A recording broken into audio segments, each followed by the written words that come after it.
It is an absolute pleasure to be back. The mine is Mingle. This is one of my favourite events to be a part of. Not just because of today's topic, that's a big part of it, but the group behind this event are worth giving another round of applause. To Josh and Cass and the team on the committee, give them another round of applause. These types of events are only as good as the presenters that we have on the stage to answer your questions, our questions, and that's a lot of pressure on you because I have pressure to behave and be, what was it? Momentum building. So it's going to be awkward if I pause or start. But one thing that I've been really interested in lately is the fact that this is something that we don't have to accept it. It's accepted. We don't have to be a part of its evolution, it's going to happen without us. So we may as well get on board with the technical nows, and the way that people are talking about it today will be slightly technical, but also very relatable to industry. And then we have an incredible perspective from the younger generation. And that's not me, I know that's what you're thinking, but actually Daniel, who's flown all the way here from Canberra to be a part of tonight's conversation, brings an interesting perspective. So it's not just the technical side, and if you wanted the technical side, put that into Copilot. While we get started, could you please help me welcome our panel to the stage? First up is Mark O'Brien, everybody.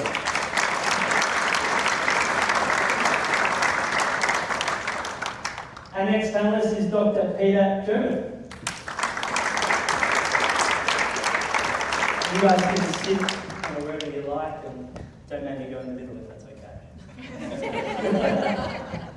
And as I said, joining us all the way from ANU, I'm not sure if studying or taking over the world, we'll find that out and you'll see what I mean in a second. Please welcome Daniel Cash.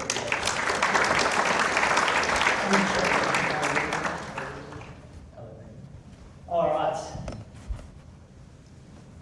We have some questions from the floor capability later on, so please, as we've said before at all these types of events, if you have something, it's much more exciting if some questions come from the floor live and based on what these amazing people tell us and share with us. But if you have any comments, or it's not like Q&A, the ABC show, where we'll just sort of like put that to the side, we're happy to take those as well if we have time. But questions that you might have along the journey, put them in your notes of your phone, maybe even just, I don't know, put Fixer or Copilot or something on in the background that will ambient listen, which is the technical term that I learned yesterday, and make sure that you sort of ask those questions, because there's no silly questions, just silly times to ask them, which is like when your hand's done. So that's just a reminder, that's my slight nudge in the right direction. We might go down the panel, start with yourself, Mark, and maybe just give us a bit of a wrap on your day today, and I guess how this topic is affecting the work that you do.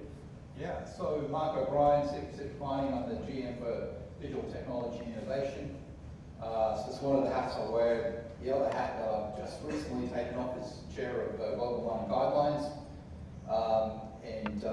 I actually part of that organisation, some of you may be familiar with that, but also helped kick off their working group on AI back in 2018, I think it was, when this was all pretty new and people were going, what is AI?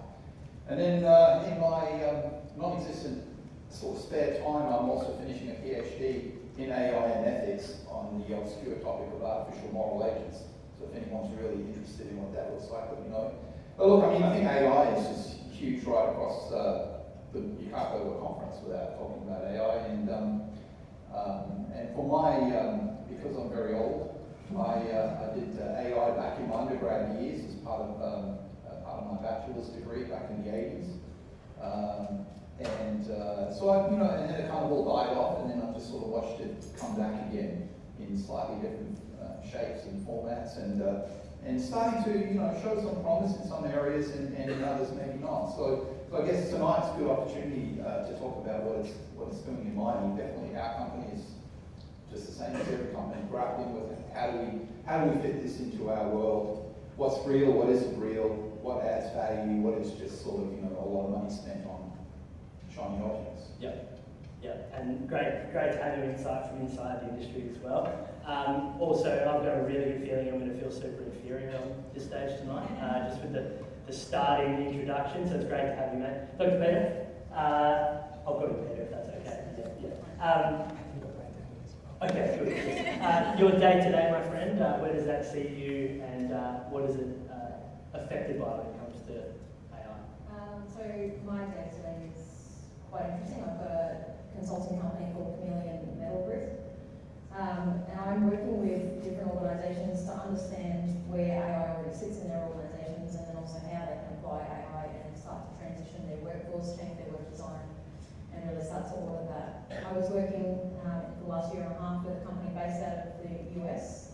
They've created a new AI language using agents and a new AI network. I won't go into too much detail about that, but it was quite interesting working with that company and some of the companies that they're working for on really forward-thinking, innovative projects with AI. So my day-to-day can change and does change. I work with a bunch of different companies doing all sorts of things. I'm also working with the WA Mining Club on a program called Bit to Pixel with core learning, and that's putting STEM education into Year 9 schools this year. So a big part of what I do is setting people up for the future and working with people on how we can transition into the workforce, no matter what stage, whether they're in primary school or high school or towards the end of their career. Lovely, that's a lot. Yeah. It's impressive, and I feel like we're going to continue that trend. Dan? I don't know about that. No, I'm really, having the pre-discussions, I'm really excited to get everybody's perspective, and particularly as well from that sort of younger generation and how we're seeing the change affect the workforce and capability, and is it scary, is it exciting? But tell us about what you get up to. Well, I should say I don't have a PhD, nor many or any years of experience in an exciting or remarkable field. But I think that's the point. My only adult credential is that I'm on LinkedIn. Great reference. Thank you for this, Adam. I have a look, but I'm assuming it's great. But I think that's the point.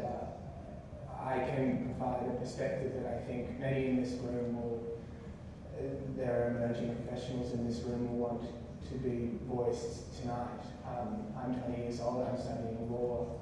I speak and write regularly about my generation, Generation Z, or Z, depending on how you go about it. And AI is, speaking plainly, the great threat or the great enabler for my generation. And anecdotally, but also looking at the figures, the sentiment among my peers is one of appreciation. And an industry like mining is incredibly interesting because it ranges from the applied to the knowledge economy elements of it. So AI will have a diffuse and interesting and frightening impact on this industry, and I'm excited to come and give that sort of lens into things. I think, well, this is a very youthful panel, I'm the token. You said Sorry. you said we might kick off and be specific because the audience is predominantly from that space or has an interest in that space. Across that sort of value chain, supply chain, across the industry, Mark particularly, maybe to kick us off, where are most people seeing this in action where it actually has a genuine effect that's net positive for you at the moment? Because there is the trepidation, there is the scary parts, but it's making some incredible inroads. Yeah, look, I think a starting point that I always feel is really useful is we throw this term AI around as if it's a single thing. You know, it's this amorphous beast that's going to take over the world.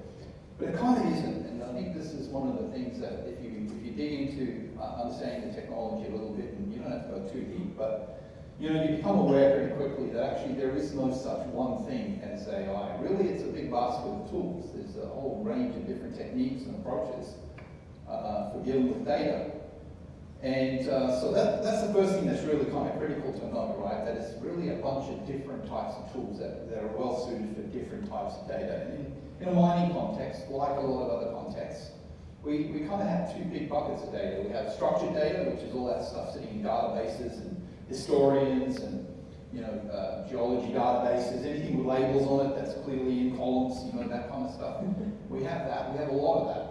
And we've been doing stuff with that data for a long time. There's been, like we think some of this stuff is new, but actually people have been using a lot of quite advanced mathematical techniques with this kind of data for a very long time. And a lot of the products you use every day in the mining space are, this stuff's baked into them. I think what's kind of new and sort of interesting is that some of the new tools that have come along, the large language models, it's kind of a new version of AI, a new tool, and its main kind of big capability is dealing with unstructured data. So just documents, just anything which just has stuff. And we didn't really have great approaches to dealing with that in the past. But now, with the lab, you've all, I'm sure, we've seen examples of James writing his speech, just punching a bunch of text and it spews out some reasonable looking outputs. And so, what we're now in a position to do is really marry up some of this stuff and do some really interesting things. So the key really always comes down to, in most spaces, is trying to figure out what problem are you actually trying to solve. You've got these cool tools that can do a lot of fun things, a lot of interesting things, but what do we do with them, and what problems are we trying to solve? And I think for us as a company, that's sort of boiled down into, I would say, 3 sort of categories.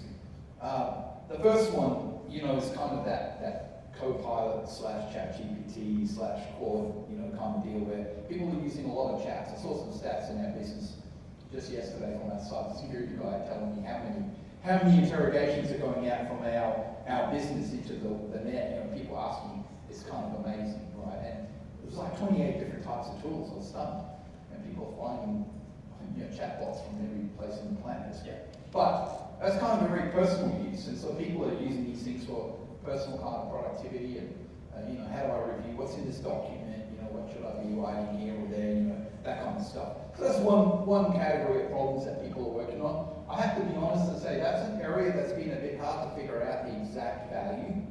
For some people, that's been tremendously valuable. I find that really useful, but if you want it as an enterprise level, so what are we making out of this? How's it helping us? It's a bit harder. The other area which has become a big area in recent times is sort of coding, using some of these tools to help you build tools very quickly.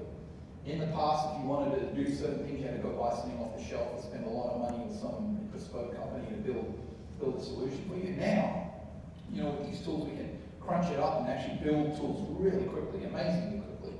That's another group of place where we're seeing some really good productivity actually, and we're able to measure that a little bit and go, before it was taking people this long to do this particular thing, but now we've written up some programs and some solutions that solve that really quickly.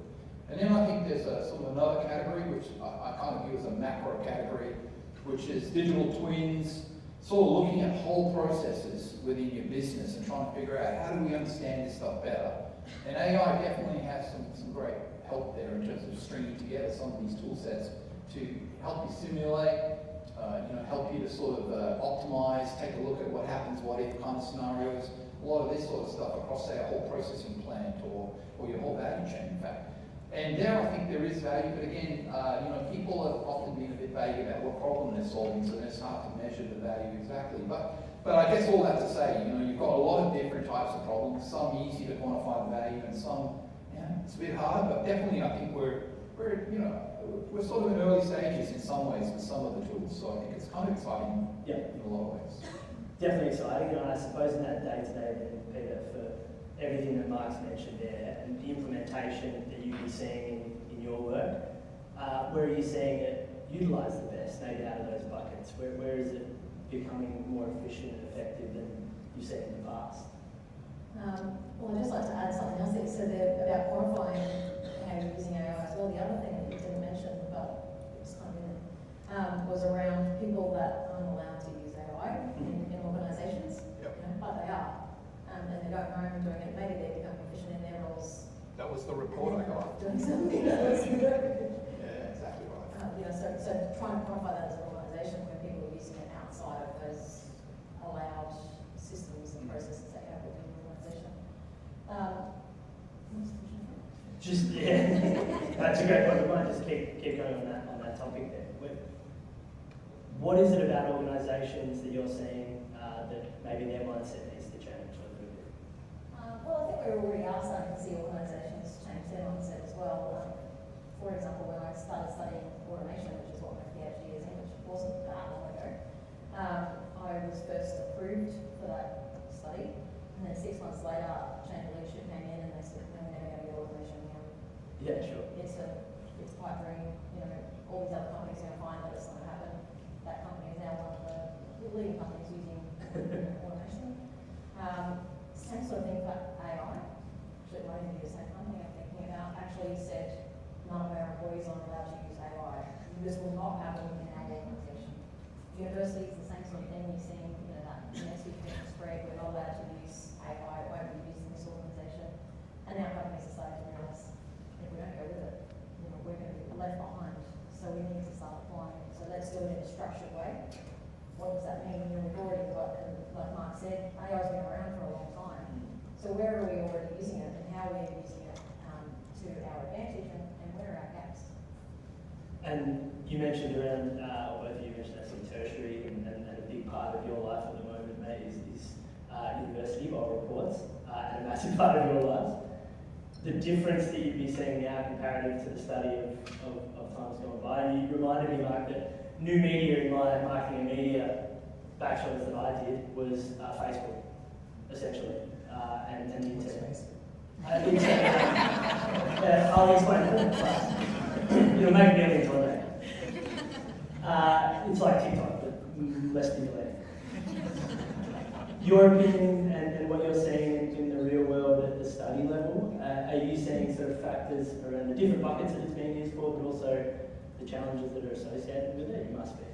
From my position in lectures, maybe 4 rows back, I can see computer screens and then the lecturer, and at least half of any given group of people on Claude or ChatGPT or whatever, you name it. Facebook. Audience, I can be on other stuff. I think that among uni students and speaking, but also we're seeing more data coming in, there is a broader questioning. With every technology that is introduced, there is hopefully an interrogation of the question, well, what purpose does this serve, right? Technologies they're tools, they're neutral, they can be used for good or for bad. Mark, I like your question, what problem does this solve? I think I would be right in saying that often they're problems of productivity or efficiency, and for companies to be able to automate the easiest or most basic tasks, they can make great and quick gains. So coming from my perspective and to relate to the uni point, hearing what young people are saying, those tasks that are the first to be automated, that can be done so in the service of solving these business issues, they're the tasks that form the first rung of the career ladder. For the people above 25 in the room, I envy that you have had the privilege of being able to be paid to make mistakes, because that is what early work is in many ways. Now, I think we're seeing the first in a scary, iterative journey of humans being pushed out of work for very rational reasons. So if I owned a company, I don't know how I get around the unavoidable logic of the fact that I think I can pay a young person's salary, say, especially if they're a consultant or a comms advisor, maybe even a young lawyer now, or I could, for 80% of my new graduate intake, perhaps just pay a chatbot subscription, right? I think that's the first of the moves that we're already seeing, and we're becoming culturally desensitized that it's becoming accepted. It is already economically, it's the imperative, and our competitive landscape means if one company's doing it, other companies have to do it too. But it's moving quicker already. I was just chatting with someone earlier in the coverage about the federal budget. The AFR ran a piece, what does Claude think of the budget? I mean, it's already been slipped in there. Stephen Gabriel, the Chief Justice of the High Court, the other week said he thought an AI judge could perhaps be more rational and less emotional than human judges. In our briefing for this Zoom, we had the AI note taker, who was probably the best behaved and the smartest among us. That was my I'll find it. No, yeah, exactly. So, coming from that uni student point of view, I'm aware that all right, what is AI being used for, what problems to solve, but how does that impact young people as well? And Peter, I know we've spoken before, looking at this from a human point of view, there is serious questions of inequity among, all right, if those early tasks are being phased out, this will benefit a very specialised few at the detriment of a generalised many. So, sorry to be negative. No, it's a great way to sort of level down, to level back up, I suppose, and maybe Peter, Mark, you can give us some insight into where you're seeing a space for the human touch to continue in that, and maybe it's still in the sort of net negative, but the positives must outweigh it. So how do you feel about that, Peter, as you hear the trepidation and the workforce challenges that will be? What are you seeing on the ground that gives you some hope in that? I was going to go the other way, actually. I was going to be a bit pessimistic rather than hopeful. Let's do it. No, I think I could probably go both ways, actually. So, some days I wake up feeling quite optimistic about the future and what AI and new technologies means for the future and how we can transition workforces. And then other times I really feel for people that are coming into the industry or maybe changing jobs or losing their jobs and need to transition somewhere else. I think we, particularly here in Australia, we've got quite an opportunity though. For every problem there's an opportunity, right? So we've got an opportunity, we're at a bit of a crossroads on how we're going to use those technologies to transition our workforce and what strategies are we going to put in place now to make sure that we do it in an effective way so that we're growing productivity here in Australia and not just being productive, but growing productivity here in Australia and bringing talent and maintaining talent here in Australia and resources, whether they be data resources or our actual national resources that we do a good job of sending offshore. Currently, a lot of the technologies that we're using are Chinese or US-based technologies. So I think we've got a great opportunity to think about when we are purchasing those technologies, how are we doing it in a way that we can maintain some sovereignty here in Australia for the economic growth of this country, not for the economic growth of other nations, bringing us on the journey. I wanted to ask you though, do you feel like when my parents ring me sometimes they say, so I need to click on this, I'm trying to do this thing on the internet and I have to tell them there's a little box at the top corner. Yeah. Do you feel like that's sitting here with us?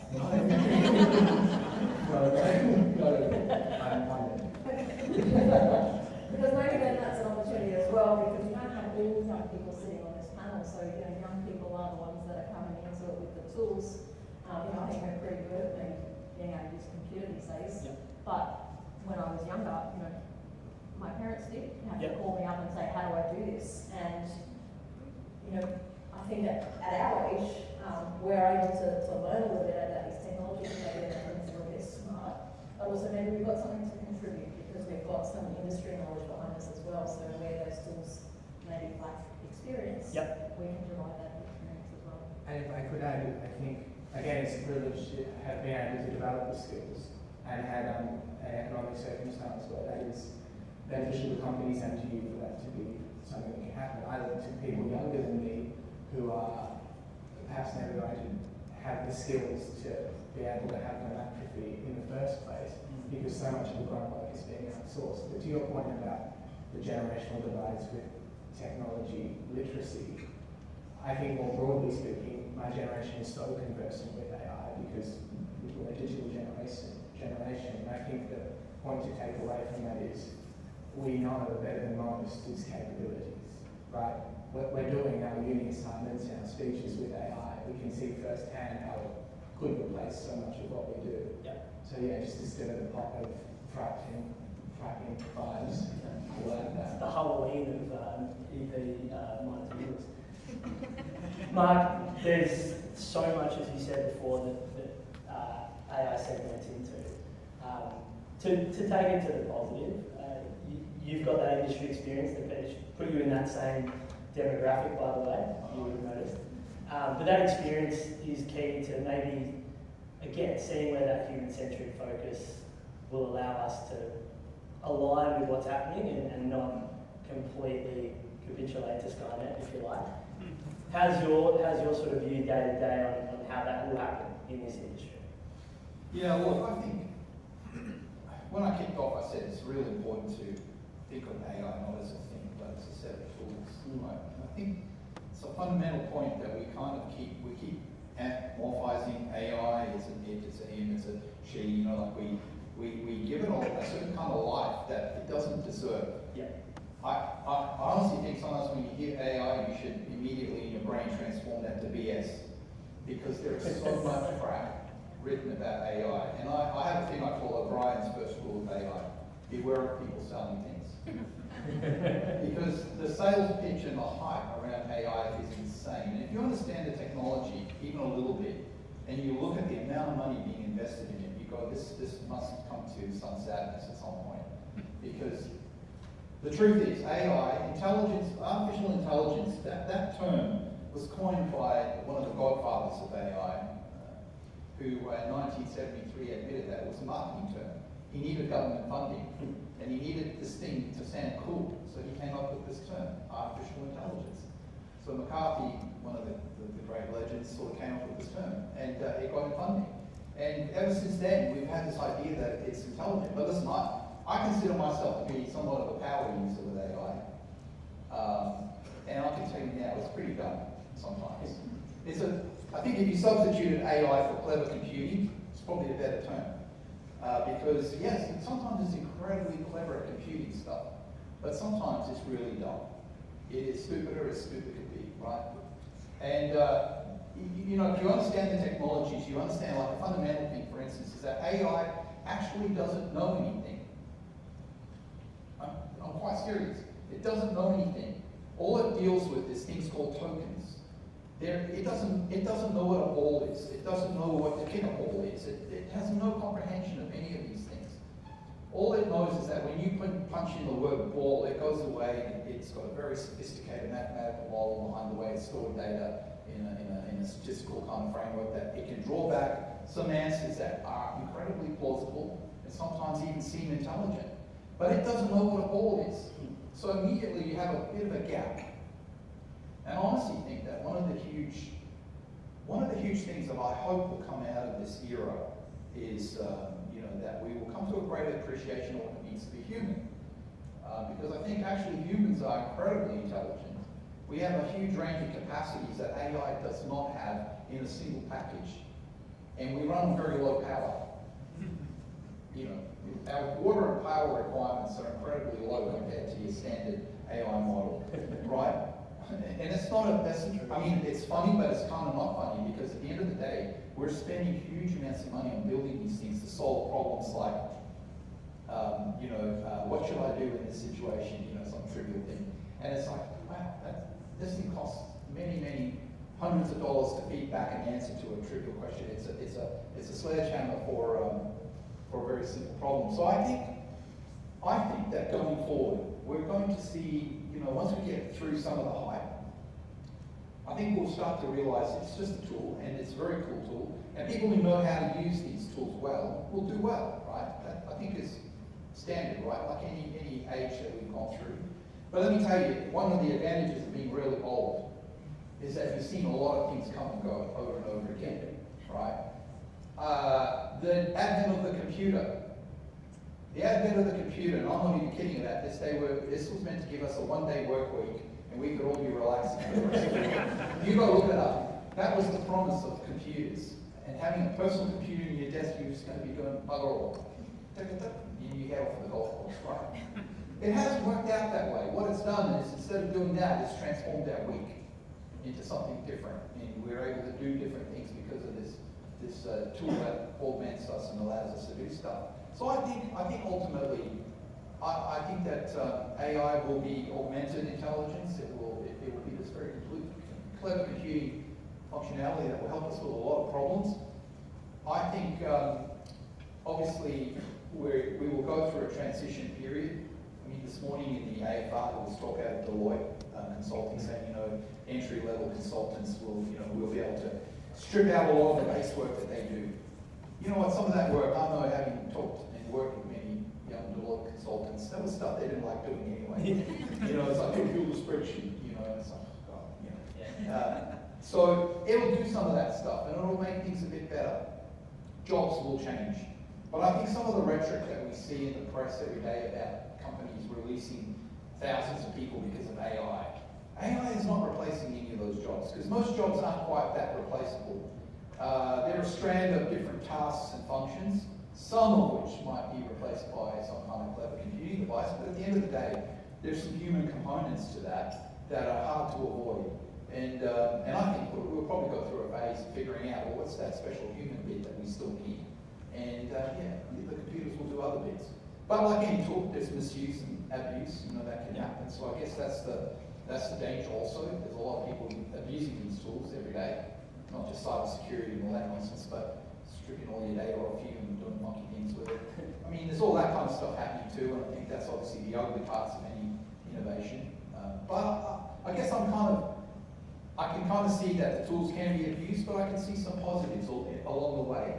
And I think for a lot of young people coming through this era, I think potentially the kinds of jobs that they get to do will be actually more interesting than some of the jobs I got to do when I was a young grad. Yeah, so it takes you, the floor is a little bit higher in those tasks maybe.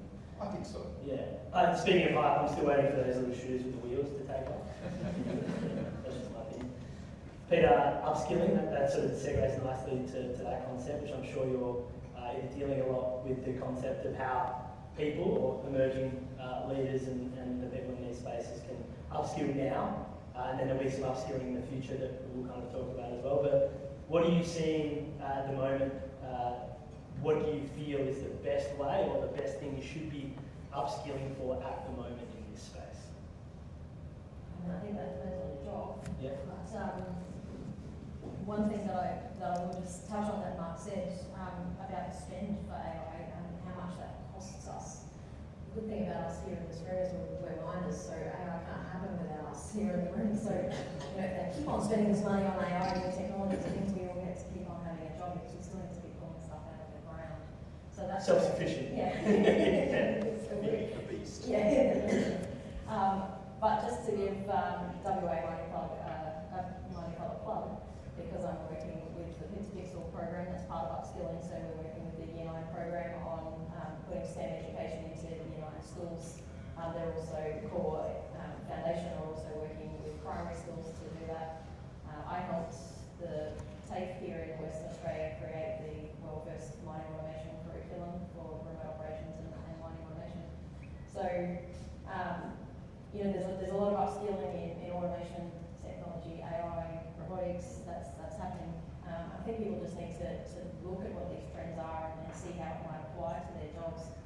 I spoke a few weeks ago about an experience that I had several years ago now. I went to a mine to investigate putting in some new technologies, and at that mine I spoke to some people there, one of them being a family member, and they said to me, we don't need to worry about this technology, it's never going to happen, our company will tell us when it will happen. Mining companies are really good at keeping things secret, but I think they are. And we don't tell those people whose jobs we might be transitioning because they might leave before we get there. Rather than do that, let's get together and actually work out how we can transition those people into these new skills and train them up before they leave and before the new technology comes in, so that actually they're useful in their jobs and that we can be productive from day one of that technology implementation. Yeah. And we're not looking at the mining house over the road or down the street to see who they've skilled up so that we can take that person because we've only got a small talent pool. Let's expand that talent pool by supporting workers, by recognising trends, understanding the technology that we're putting in. People can do the same for their own jobs, but we're only as good as what we know, and if you know something that's happening, share it with your employees, and for an employee, don't put your head in the sand and think, I'm just going to put my head down here and try and be safe. Do what you can do to upskill yourself in whatever particular area it is that you're working. It's so fair to look at what's happening at the moment in not just in mining, but to look at it more broadly in the education space, and that's obviously down where you've got a great lens on. As Peter mentioned there's a need to upskill now for the future, but what is happening at the moment in that education space that you can kind of share with us that might not, I think you're both probably still in that learning and education space yourselves by the sound of the study you've done, but for those that might not be, what is happening in that space and how important is it to you as an individual? I think that for those looking ahead, well, if first you accept the premise that artificial general intelligence is on the horizon, that's something that most of the tech leaders suggest is coming. Anthropic's CEO puts it at 2 to 5 years. O'Brien's first rule. Yeah, don't forget O'Brien's first rule. Anthropic who? I understand the kind of some stuff, but I think even a broader, would you dispute the AGI premise before we get to it? I do. I don't think the current technologies actually can take us there. But there's a lot of hype around this because people need money. They need money to sustain companies that are losing a lot of money. So I kind of feel like that keeps getting talked up, but I don't see it. I just don't see it. I don't see it in the current technologies and even their evolutions of where they're at. I think there's some capacities, my personal view around AGI, which is very poorly defined, I might add. There is no standard definition of what's meant. People just keep shifting the goalposts around a bit. And some say, oh, it's exceeded us already. And yes, in some ways it has. Like a calculator can do some numbers a lot better than you and I can. Yes, in some areas definitely. But yeah, no, I kind of personally doubt that with the current technologies anyway, that we would see anything like true AGI. But that doesn't mean it can't be tremendously useful and so yeah, you know, however you define that, I think we'll see some, but it's slowing down now, the growth as well. There's been some, you know, it hasn't been just that exponential growth and capability. I think we're starting to see some limits. So that'll be interesting as well, because once we hit that point, some of these big companies will struggle a bit, and then that will also change things.